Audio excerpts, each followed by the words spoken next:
तो दोस्तों मैंने आपको पिछले लेक्चर में ये लास्ट एक लाइन रह गई थी, तो वहीं से स्टार्ट करते हैं। मैंने थोड़ा सा बोल के वहाँ पे ये मेरा बंद हो गया था फ़ोन, तो थोड़ा सा सॉरी चाहता हूँ मैं उसके लिए।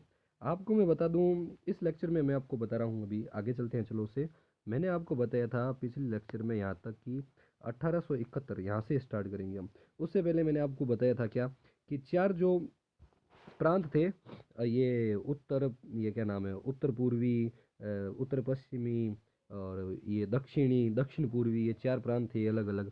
उनसे पहले जो प्रांत ये अजमेर मेरवाड़ था, 1836 तक मैंने आपको वहाँ ये बात बताई थी, लास्ट बात ये बताई थी कि 1836 तक अंग्रेज जो थे वो इसे का ये बंगाल के अधीन मानते थे, बंगाल के अधीन मानते थे।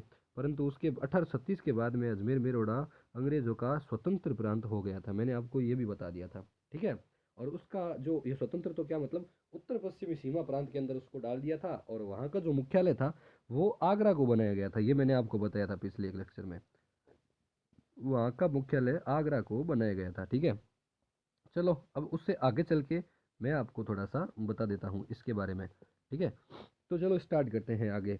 1871 की बात है, 1871, क्या बात है 1871 की। 1871 के अंदर मैंने एक चीज़ आपको बताई थी जाते जाते, कि अजमेर मेरवाड़ा को अंग्रेजी राज्य का एक स्वतंत्र प्रांत बनाया गया था। ठीक है ना। अजमेर मेरवाड़ा को अंग्रेजी राज्य का एक स्वतंत्र प्रांत बनाया गया था। ठीक है ना। अजमेर मेरवाड़ा को 1871 में अंग्रेजी राज्य का एक स्वतंत्र प्रांत बनाया गया था। चीफ कमिश्नर प्रांत कह सकते हैं, स्वतंत्र प्रांत। वहाँ पे चीफ कमिश्नर को तैनात किया गया था, और वहाँ पे किसको, चीफ कमिश्नर को, ठीक है, चीफ कमिश्नर को वहाँ पे तैनात किया गया था।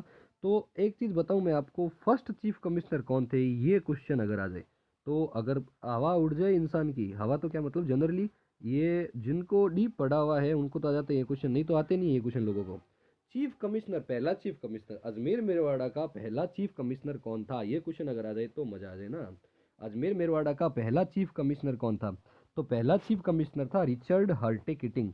कौन था, रिचर्ड हर्टे, रिचर्ड हर्टे किटिंग, ये था रिचर्ड हर्टे किटिंग। आपको अगर पूरा नाम लिख दूं मैं, तो देख लीजिए, मैं नाम भी लिख देता हूँ आपके लिए पूरा। इसका नाम, पूरा नाम था रिचर्ड हर्टे किटिंग। क्या नाम था याद रखना आप, रिचर्ड हर्टे, रिचर्ड हर्टे किटिंग। क्या नाम था, रिचर्ड हर्टे किटिंग, ये ध्यान रखना है अपने को।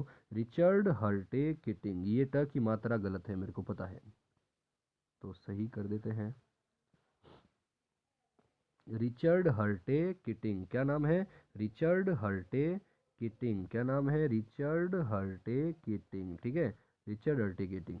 ये जो था, ये चीफ कमिश्नर था पहला, अजमेर मेरवाड़ा का फर्स्ट चीफ कमिश्नर कौन है, रिचर्ड हर्टे किटिंग। ठीक है। चलो अभी आगे पढ़ते हैं हम, कि अजमेर मेरवाड़ा का रिचर्ड हर्टे किटिंग पहला चीफ कमिश्नर था, क्योंकि यहाँ पे अंग्रेजों ने इसे स्वतंत्र प्रांत बना दिया था 1871 के अंदर। ठीक है। अब पहली बात ये है कि पहला चीफ कमिश्नर अगर रिचर्ड हर्टे किटिंग है, ठीक है, कौन सा, मैं आपको बता रहा हूँ फर्स्ट। ठीक है, फर्स्ट कौन है, रिचर्ड हर्टे किटिंग, रिचर्ड हर्टे किटिंग। ठीक है, ये फर्स्ट है। अभी मैं आपको बता रहा हूँ लास्ट कौन है, लास्ट, लास्ट अलग होगा, और लास्ट एक ब्रिटिश कौन है, ये दो क्वेश्चन आ सकते हैं। लास्ट अलग है, लास्ट ब्रिटिश अलग है, दोनों अलग अलग है। फर्स्ट तो रिचर्ड हर्टे किटिंग, लास्ट कौन है, तो लास्ट ये हीरा रूपचंद शिवदासानी, हीरानंद रूपचंद शिवदासानी। इसका पूरा नाम है हीराचंद, हीरानंद, हीरानंद रूपचंद, हीरानंद रूपचंद शिवदासानी। इतना बड़ा नाम है, शिवदासानी, एस डी, हीरानंद रूपचंद शिवदासानी, हीरानंद रूपचंद शिवदासानी, ये तो एक हिंदू थे। ठीक है, ये जो हिंदू थे, ये चीफ कमिश्नर थे अंतिम, हिंदू के चीफ कमिश्नर। अंतिम chief commissioner, British chief commissioner अंतिम कौन था, तो वो था George Warne Berley Gillan, George Warne Berley गिलन। अपने को जॉर्ज तो एक बार पीछे से आगे से हटा दो, वार्न, वार्न बेरले, ठीक है, वार्न बेरले गिलन, गीलन, गीलन। पिछले वाला भी याद रख लो सिर्फ, तो भी याद रह जाएगा। Berley Gillan, George Warne Berley Gillan, George Warne Berley Gillan. ये थे last British chief commissioner Ajmer Merwara के। ठीक है, अजमेर मेरवाड़ के last British chief commissioner George Warne Berley Gillan. ये आपको ध्यान रखना है, ये थोड़ा ध्यान रखना, जॉर्ज वार्न बेरले गिलन आपको ध्यान रखना है। ठीक है, चलो हम इससे अभी आगे बढ़ते हैं। अभी बात है कि मैंने सबसे पहले बताया था कि 1857 की क्रांति के समय, 1857 रिवोल्यूशन के समय राजपूताना या रजपूताना का एजीजी कौन था? तो वो था जॉर्ज पैट्रिक लॉरेंस। मैंने आपको ये चीज़ बताई थी कि उस समय रजपूताना के एजीजी कौन था? George Patrick Lawrence. तो 1857 क्रांति के समय कौन था? 1857 क्रांति के समय एजीजी था जॉर्ज पैट्रिक लॉरेंस। तो एक चीज़ और बताऊं, जॉर्ज पैट्रिक लॉरेंस की किताब कौन सी है ये बताओ? डायरी कहते हैं उसको, काली डायरी, ब्लैक डायरी कहते हैं उसको। ठीक है, तो जॉर्ज पैट्रिक लॉरेंस की एक बुक है, उस बुक का नाम है काली डायरी या ब्लैक डायरी कह सकते हैं उसको, काली डायरी। इसको बोलते वैसे ब्लैक डायरी है, ये आपको मैं बता दूं, काली डायरी, ब्लैक डायरी, याद करने के लिए मैंने इसको काली कर दिया है, बाकी ब्लैक डायरी कहते हैं। ठीक है, ब्लैक डायरी किसकी बुक है? तो ब्लैक डायरी है जॉर्ज पैट्रिक लॉरेंस की किताब, ब्लैक डायरी, ये ध्यान रखना है आपको। ठीक है, ब्लैक डायरी। चलो आगे चलते हैं। ब्लैक डायरी मैंने बता दिया आपको किसकी किताब है, George Patrick Lawrence. George Patrick Lawrence कब एजीजी था?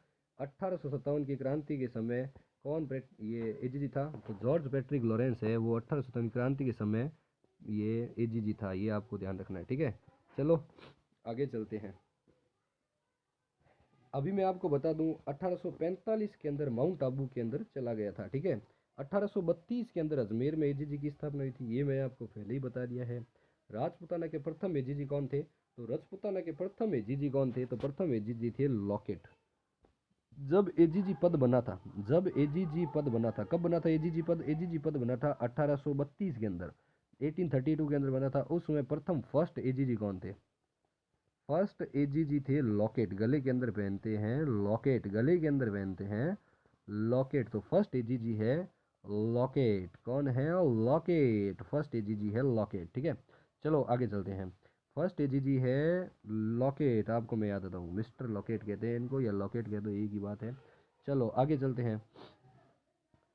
चलो नोट, एक चीज़ बता दिया मैंने आपको कि इनकी ग्रीष्मकालीन राजधानी थी माउंट आबू, जो 1845 1847 के अंदर, ये 45 के अंदर बनी थी, 1845 के अंदर बनी थी, जो अजमेर से माउंट आबू स्थानांतरित हुई थी। फिर ये क्या हुआ था कि वहाँ पे रहने लग गए थे जो एजीजी थे, ये वहाँ पे रहने लग गए थे क्योंकि अंग्रेज थे, इनको ठंडी जगह अच्छी लग रही थी। तो ये क्या था कि 1845 में जब माउंट आबू बनी थी ग्रीष्मकालीन राजधानी, तो ये वहीं पे रहने लगे, वापस अजमेर आने का नाम ही नहीं ले रहे थे। वापस अजमेर नहीं आने का नाम नहीं ले रहे थे ना, तो उसके कारण क्या हुआ था कि इनको वापस आने के लिए वापस एक और एक्ट पारित किया गया था। कब? 1864 के अंदर, कि भाई ऐसा कुछ नहीं है, आपको 6 महीने यहाँ 6 महीने वहाँ दोनों जगह पे रहना पड़ेगा। इसको लेकर 1864 के अंदर ये एक एक्ट आया था कि 6 6 महीने आबू और 6 महीने अजमेर। ये फिक्स कब हुआ था? 1864 के अंदर फिक्स हुआ था, ये आपको ध्यान रखना है। ठीक है, चलो ये मैंने आपको स्ट्रक्चर पूरा बता दिया है।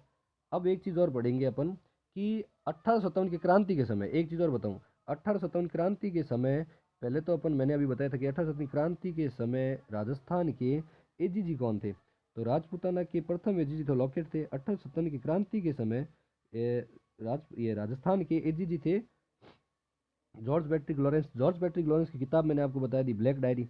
अब मैं आपको एक चीज़ और बता दूं कि इस समय मतलब 1857 की क्रांति के समय, 1857 रेवोल्यूशन के समय अपने भारत के गवर्नर जनरल कौन है? इंडिया के गवर्नर जनरल कौन है 1857 की रेवोल्यूशन के समय? तो इंडिया के गवर्नर जनरल है कैनिंग, लॉर्ड कैनिंग, ये ध्यान रखना है अपने को। कैनिंग कौन है? भारत के कौन है? ये कौन है गवर्नर जनरल? भारत पे ही होगा वैसे भी, तो लॉर्ड लॉर्ड लॉर्ड कैनिंग है जो है। ठीक है, चलो चलते हैं। हम पढ़ते हैं इस समय राजपूताना की प्रशासनिक राजधानी कौन सी थी? तो ये अपने को पता चल गया, क्योंकि अपने को पहले से ही पता है कि 1857 की क्रांति के समय राजपूताना की प्रशासनिक राजधानी, प्रशासन जहाँ पे बैठ के चलाएंगे, ये बात तो ये है, तो प्रशासन कहाँ पे बैठ के चलाएंगे? प्रशासन ये दिल में बैठ के चलाएंगे। राजस्थान के हृदय में बैठ के चलाएंगे। राजस्थान का हृदय अपने अजमेर बैठा है, ठीक है। अजमेर के अंदर ये है, बात खत्म। तो 18 के समय प्रशासनिक राजधानी कौन सी थी अंग्रेजों की? प्रशासनिक राजधानी थी अजमेर। यहाँ पे क्या था, इनका खजाना यहाँ पे बड़ा था, ठीक है। अपने को चीज़ें याद रखनी है कि अजमेर के अंदर इनका क्या था। एक तो इनका शस्त्रागार था यहाँ पे, मतलब जो भी वेपन थे यहाँ पे, इनकी बंदूक वगैरह थी, वो सारी की सारी कहाँ पे है? यहाँ पे ये अजमेर के अंदर है। और इनका खजाना जो है वो भी अजमेर के अंदर है। खजाना और हथियार, खजाना और हथियार दो ही चीज़ें हैं सभी को जीत सकती हैं, ठीक है। तो ये दो चीज़ें थी, ये अजमेर के अंदर थी। आगे इनको डर भी लगेगा कि वे यहाँ पे अधिक ये आगे ये होगा जो मैं आपको बताऊंगा। चलो ठीक है, छोड़ो। अजमेर की रक्षा की जिम्मेदारी, ठीक है ना, अजमेर की रक्षा की जिम्मेदारी है वो लेफ्टिनेंट कार्नेल के पास थी, ठीक है। लेफ्टिनेंट कार्नेल के पास थी अजमेर की रक्षा की जिम्मेदारी। वहाँ पे मेर रेजिमेंट थी एक। चलो वो सब मैं आगे बताऊंगा आपको। ये छह छानियाँ मैंने आपको बता चुका हूँ। अब मैंने ये चीज़ आपको बता दी थी कि सबसे पहले 10 मई, अब क्रांति की शुरुआत करते हैं, ठीक है ना। अब क्या करेंगे हम? क्रांति की शुरुआत। तो 10 मई, 10 मई 1857 को क्रांति की शुरुआत हो गई थी। ये कहाँ से हुई थी? तो यूपी, यूपी में पड़ता है मेरठ।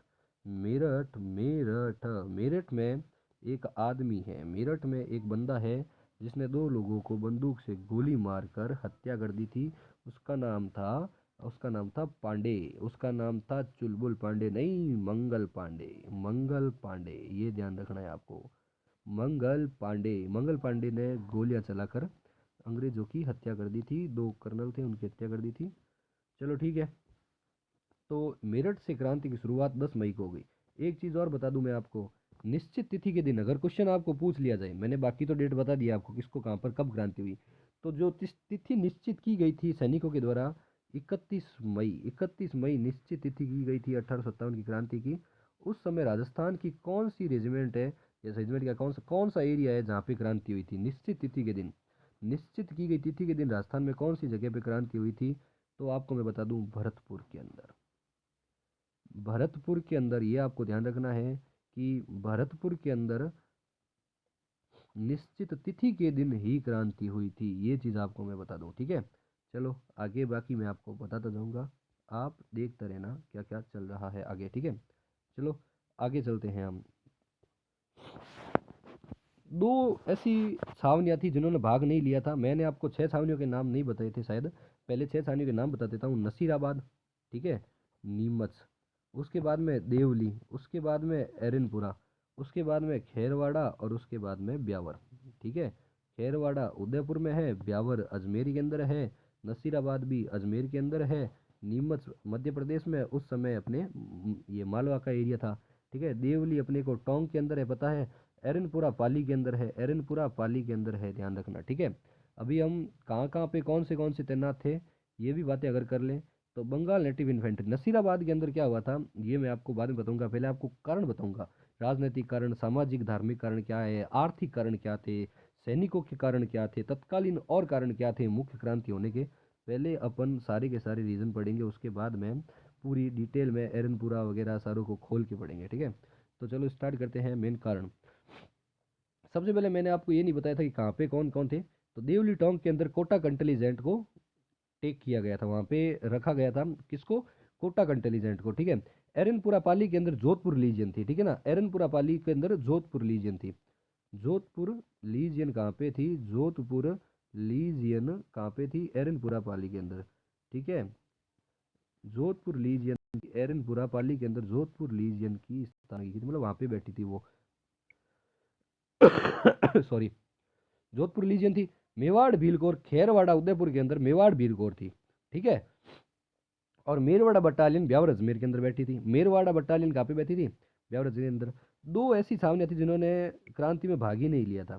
तो मैंने आपको दो अभी लास्ट में नाम बताया था, एक तो खेरवाड़ा बताया था, एक मैंने आपको बताया था ब्यावर अजमेर वाली। इन दो क्रांति, ये दो छावनियों ने भाग नहीं लिया था। तो अपनी को पढ़नी की थी 18 क्रांति के अंदर 4 छावनियाँ पढ़नी है, और तो माथा पची है नहीं। सिर्फ कितनी छावनियाँ? 4 छावनियाँ पढ़नी है, बात खत्म हो जाएगी। 4 छावनियाँ पढ़ेंगे, 18 क्रांति खत्म हो गई। इतना सा तो टॉपिक है ये। चलो पहले कारण बता देता हूँ। तो देखो मेन एक तो राजनीतिक अगर कारण देखें, अपन पॉलिटिकल रीजन देखें, ठीक है ना, अगर पॉलिटिकल कारण देखोगे आप तो पॉलिटिकल कारण होगा एक तो वेलेंजली की सहायक संधि। ठीक है, मैंने आपको कल ही पढ़ाया था। सबसे पहले वेलेंजली ने सहायक संधि की थी 1803 वाली, 1764 से। ठीक है, वेलेंजली की सहायक संधि। उसके बाद में मैंने एक चीज़ बताया था कि अपने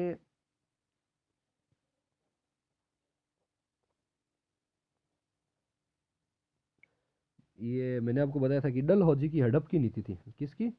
डलहौजी। मैंने कल आपको एक चीज़ बताई थी कि बेगम हजरत महल थी अवध की, और अवध के नवाब थे वाजिद अली शाह। अवध के नवाब वाजिद अली शाह की मृत्यु के बाद में बेगम हजरत महल को कुप्रशासन के आरोप के कारण, वही वो प्रशासन नहीं चला सकती, औरत है, बड़ी है, ये वे सब ऐसी बातें करके कुप्रशासन के आरोप से उसको वहां से निष्कासित कर दिया गया। ठीक है, कुप्रशासन का आरोप लगाकर उसको वहां से निष्कासित कर दिया गया था। तो ये डलहौजी की हड़प की नीति थी, इन्होंने हड़पना चाहा, बस बात ये है। मुगल बादशाह के साथ अंग्रेजों का खराब बर्ताव, एक रीजन ये भी राजनीतिक कारण था कि मुगल बादशाह जो थे उनके साथ अंग्रेजों का बर्ताव था वो अच्छा नहीं था। वो वो सारे चलो ठीक है। सामाजिक व धार्मिक कारण, सामाजिक धार्मिक कारण क्या है? धार्मिक नियोग्यता अधिनियम, एक अधिनियम लाए थे जिसका नाम था धार्मिक नियोग्यता अधिनियम। ये बोल रहे थे कि जो बाकी धर्म है वो योग्य नहीं है जितना ईसाई धर्म थे। ईसाई धर्म है, उन ईसाई धर्म की देखो मेन क्या है, जो भी बाहर से आए हैं उन्होंने तीन चीज देखी है, ठीक है ना। जो भी मतलब अंग्रेज है या कोई दूसरे हैं, वो अगर बाहर से आए हैं तो बाकी लोगों ने तो यहाँ पे राज भी किया, यहाँ पे रहे, पर अंग्रेजों ने यहाँ पे खाली किया। तो इसको लेकर और किसी को लेकर क्रांति वगैरह तो नहीं हुई इतनी, जिनको उन्होंने मुगलों को हमने एक्सेप्ट किया, बाकी सबको भारत के लोगों ने एक्सेप्ट किया था, पर अंग्रेजों को एक्सेप्ट तो किया था, 200 साल तक इन्होंने राज भी किया था, पर इनके विरुद्ध में हमने ये रेवोल्यूशन भी किया। और भी क्रांतियां हुई है, पर ये एक सैनिक क्रांति थी। मतलब जो भी है, इनमें और उनमें अंतर क्या है, बात ये है, उनमें डिफरेंस क्या दोनों के अंदर, वही है। ये क्या करते थे, ये दादा भाई नेहरू जी का एक सिद्धांत आपने अगर पढ़ा होगा, दादा भाई नेहरू जी का एक सिद्धांत है, वो क्या मैंने उस सिद्धांत का नाम मेरे को याद नहीं आ रहा है। दादा भाई नेहरू जी का एक सिद्धांत है, अव्यपगत का सिद्धांत, क्या नाम है उसका? अव्यपगत का सिद्धांत, दादा भाई नेहरू जी का सिद्धांत है। ये क्या करते थे, यहाँ से जैसे मतलब वो बोला भी जाता है कि हिंदुस्तान के हिंद महासागर के अंदर कपड़े को भिगो करके और ब्रिटेन ले जा करके वहाँ पे कपड़े को निचोड़ देते थे। तो जो धन यहाँ से ये इकट्ठा करते थे, यहाँ से जो धन इकट्ठा करते थे इस कपड़े के अंदर, वो ब्रिटेन के अंदर जाके खाली कर देते थे। तो भारत तो पहले सोने की चिड़िया कहलाता था, फिर धीरे धीरे इन्होंने भारत की हालत खराब कर दी। मतलब हालत तो क्या, ये यहाँ के पैसे लूट के ले गई, बात ये है। ये आपको पता होगा। तो धार्मिक मेन धर्म को लेकर ही 1857 की क्रांति हुई थी। हम आगे पढ़ेंगे कि ये कारतूस को लेकर हुई थी। दो बंदूकें थी, एक बंदूक पहले हटी थी, ब्राउन बेस बंदूक थी, वो हटकर वहाँ पे ये क्या ना इनफील्ड राइफल नई बंदूक आ गई थी। तो उनकी जो ये कारतूस थे उनको मुंह से दांतों से काट कर उसको ये उसके ग्रीस को हटाया जाता था। और वो बताते हैं कि जो ग्रीस था वो दो चीज़ों से मिलकर, दो पशुओं की चर्बी से मिलकर बना था, ठीक है ना। कौन से, एक तो आपने पढ़ा होगा, ये तो जनरल सभी जानते हैं, गाय और सुअर की चर्बी। तो जो गाय है वो तो हिंदुओं के लिए क्या है, धार्मिक है बहुत ही ज़्यादा। और जो सुअर है वो मुस्लिमों के लिए क्या है, वो मुस्लिम भाइयों के लिए, हमारे मुस्लिमों के लिए हलाल है।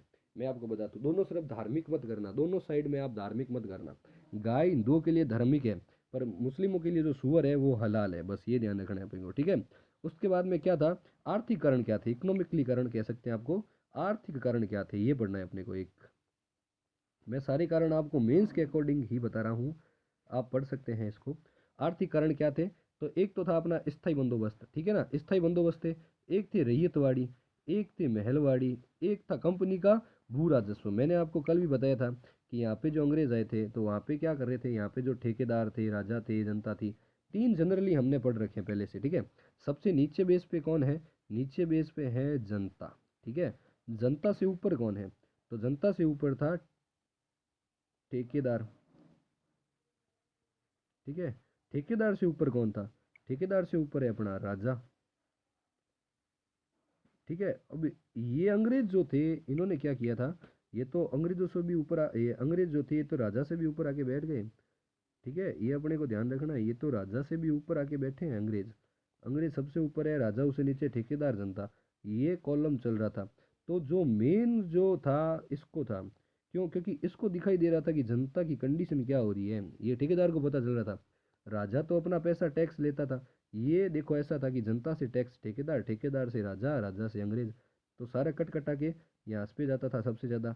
ठेकेदार के टैक्स भी कम कर दिए गए थे, ये जो सारे थे। तो ऊपर से अगर ठेकेदार के टैक्स कम कर दिए जाएंगे, एक बात बताओ आपको, तो ठेकेदार किससे वसूलेगा? जनता से। तो जनता की यहाँ पे हालत ख़राब हो गई थी, ये भी ध्यान रखना आप। ठीक है, तो बहुत सारी इकोनॉमिकली रिफॉर्म मतलब पढ़े हैं हमने, रेतवाड़ी, महलवाड़ी, ये सारे आपको पढ़ने होंगे, क्योंकि यहाँ पे फिर मैं समझाऊंगा तो ये लेक्चर बहुत ज़्यादा बड़ा हो जाएगा। 1800 क्रांति से हम और कहीं बढ़ जाएंगे, इकोनॉमिक्स के अंदर चले जाएंगे, हिस्ट्री के अंदर चले जाएंगे बहुत ज़्यादा। सैनिक कारण क्या है अभी वो देखते हैं, ठीक है ना। भारतीय सैनिकों के साथ वेतन से संबंधित भेदभाव रखा जाता था। ठीक है, तो एक क्या था? अंग्रेज, और एक होता था इंडियन। ठीक है ना, एक तो हो गया ब्रिटिश, एक हो गया अपने इंडियन। मैं आपको बताता हूँ, देखो, एक तो ब्रिटिश, एक इंडियन। तो ब्रिटिश जो थे वो अधिकारी थे, इंडियन जो थे तो वो सारे के सारे सैनिक थे। ठीक है, तो ब्रिटिश को सैलरी ज़्यादा मिलती थी, इनको सैलरी कम मिलती थी। ठीक है ना, और जो सैनिक भी थे ब्रिटिश, उनको भी सैलरी ज़्यादा मिलती थी, क्योंकि काली गोरे का भेद था इनके अंदर। भारतीय सैनिकों के साथ पदोन्नति संबंधित भेदभाव भी था। मैंने आपको बताया था कि जो अधिकारी थे, सारे के सारे अधिकारी पोस्ट पे तो ब्रिटिश ही थे, ये मैंने आपको बताया था। इंडियंस तो थे ही नहीं, अधिकारी पोस्ट पे तो इंडियंस थे ही नहीं। इंडियंस के साथ ये भी एक भेदभाव भेदभाव था, क्लियर भेदभाव था एकदम। ऐसा था कि ऐसा वैसा ये सारे। ठीक है, उसके बाद में हम पढ़ते हैं युद्ध के लिए भारत से बाहर भेजना। तो भारतीय जो सैनिक थे, उनको युद्ध के लिए भारत से बाहर भेजे थे, ब्रिटिश सेना के अंदर भर्ती करके। ठीक है ना, भाई ये ब्रिटिश सैनिक के अंदर ही थे, परंतु ये करते क्या थे कि इंडिया के अंदर न रखकर उनको इंडिया से बाहर भेज दिया। रशिया में वॉर हुआ, वहाँ पे रशिया के अंदर वॉर हुआ, वहाँ पे इनको भेज दिया। ऐसा हुआ, ऐसा हुआ, वहाँ हुआ, ब्रिटेन में वॉर हुआ, वहाँ पे भेज दिया। तो जो इंडिया के सैनिक थे वो बाहर जाकर भी लड़ाई करते थे, ये ध्यान रखना। तो एक ये भी भेदभाव था। भेदभाव तो क्या था, मतलब ये गलत चीज़ें थी। भारतीय सैनिकों को समुद्र यात्रा में भेजना, और हुआ ऐसा था कि जैसे पानी है, आज भी हम क्या करते हैं कि पानी को पवित्र बहुत मानते हैं, गंगा जल। हम क्या करते हैं कि छोटा मोटा, जैसे घर के अंदर छोड़ो, कुछ भी वैसे कोई अगर डेथ होती है तो किसी डेथ के अंदर हम जाके आते हैं ना, तो वापस आने के बाद में पहले हम अपने मुंह के अंदर क्या, और नहाने करने के अंदर सारे के मतलब सारी जगह पे हम क्या करते हैं, हम यूज़ करते हैं गंगा जल का। आपको पता होगा कि हम गंगा जल का यूज़ करते हैं। तो उस समय क्या होता था कि पानी को इतना पवित्र माना जाता था कि पानी के ऊपर अगर कोई बंदा पैर भी रख दे ना, पानी के ऊपर पैर भी रख दे तो वो अधार्मिक। ठीक है, तो मैं आपको एक बात और बता दूं इसी के साथ में, कि ये क्या करते थे, पानी के ऊपर नाव के अंदर से आए थे। हम जा नहीं पाए थे क्योंकि हमने क्या माना था, हमने पानी को धार्मिक माना था, उसके ऊपर पैर नहीं रख सकते थे। तो इसलिए हम एक तो आगे नहीं पहुंच पाए, दूसरी देशों की खोज में हम जा नहीं पाए, हम रुक गए इसके कारण एक तो। ठीक है, मैं विरोध नहीं कर रहा, ऐसे मत समझना, गलत मत समझना मेरे को क्या विरोध कर रहा है धर्म का, ये धर्म का विरोध नहीं कर रहा मैं, पर मैं आपको स्टडी बता रहा हूँ। जो हम क्वेश्चन पूछे जाते हैं उसके बेस पे आंसर राइटिंग करते हैं, तो उसमें ये यूज़ कर सकते हैं हम। ठीक है, तो अभी आपको आगे बताऊं कि समुद्र की यात्रा में भेजना, धर्म के विरुद्ध मानते थे कि समुद्र पे अगर चढ़ जाएगा तो वो पाप लगेगा उसको। तो इस चीज को लेकर यहाँ पे समुद्र यात्रा में भेजना ये गलत था भारतीय सैनिकों को, ये ऐसा माना जाता था। ठीक है, तो सैनिकों का एक था। अब मेन जो तत्कालीन कारण थे मैंने आपको पहले बता दिए थे, चर्बी वाला कारतूस था। अब तत्कालीन कारण यह था कि कैनिंग की सरकार ने, कैनिंग उस समय था, तो कैनिंग की सरकार ने क्या किया था कि ब्राउन बेस नाम की एक राइफल थी। ठीक है ना, पहले तक लगती थी अपने ब्राउन बेस। ठीक है ना, पहले तो कौन सी थी, पहले थी ब्राउन बेस। ब्राउन बेस को तो हटा दिया इन्होंने। ठीक है, ब्राउन बेस की जगह पे लेके आ गए इनफील्ड राइफल। ठीक है,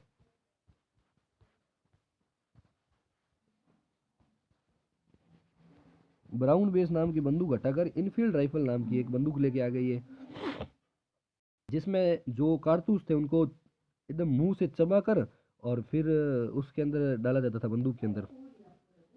ठीक है, ये सारा हो गया, अभी हम इससे आगे जाएंगे। ठीक है, तो मैं आपको बता दूं कि कारतूस, गाय और सुअर की चर्बी मैंने आपको बता दिया, वो सारा बता दिया, हलाल वगैरह। ठीक है, चर्बी वाले कारतूस की जो घटना है उसकी बात हम करेंगे पहले थोड़ा सा, उसके बाद में हम थोड़े से आगे जाएंगे। मैंने आपको बताया था कि मंगल पांडे जो था उसने सबसे पहले क्रांति की थी, वो सिपाही था। मंगल पांडे जो खुद था सैनिक था, और वो कौन सी नेटिव इन्फेंट्री से था, वो था 34वीं नेटिव इन्फेंट्री से। ये भी यहाँ पे अब इस बात को थोड़ा डिस्कस करते हैं, ठीक है। 34वीं 34वीं नेटिव इन्फेंट्री है, उससे बिलोंग करता था मंगल पांडे। ध्यान रखना, 34वीं नेटिव इन्फेंट्री से का था। और ये कौन सा, पश्चिम बंगाल की बैरकपुर छावनी से का सिपाही था। कहाँ का था ये, इसने की कहाँ पे क्रांति थी, ये मंगल पांडे ने यूपी के अंदर क्रांति की थी। मैंने आपको बताया मेरठ यूपी में क्रांति की थी 10 मई को। बट ये खुद कौन सी छावनी कहाँ का था, ये अपने पश्चिम बंगाल की बैरकपुर छावनी का सैनिक था, ये आपको बता दूं।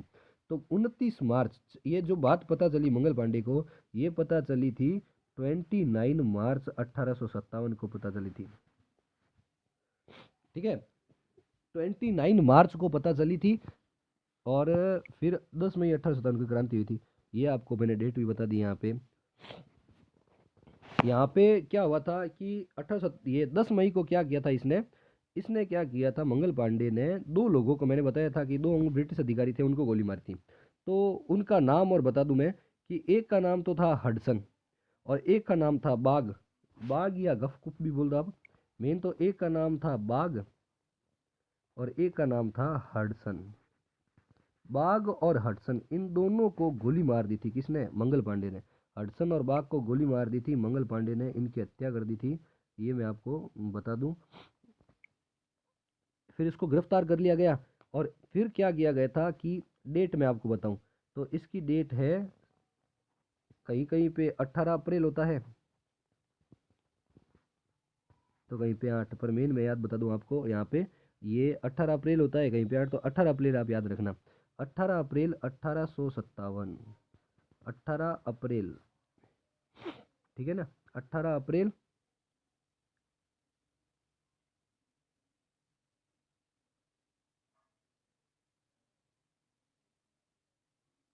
एक मिनट रुकिए।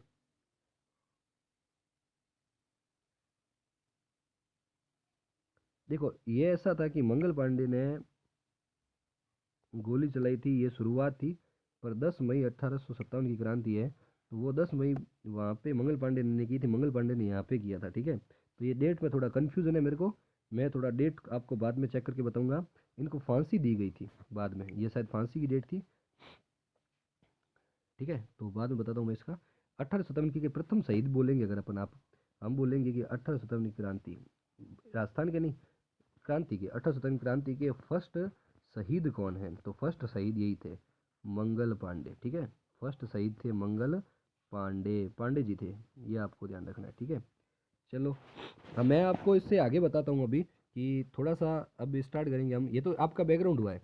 अब हम क्या करेंगे, जो अगले वीडियो है, अगला वीडियो के अंदर हम नसीराबाद छावनी से स्टार्ट करेंगे।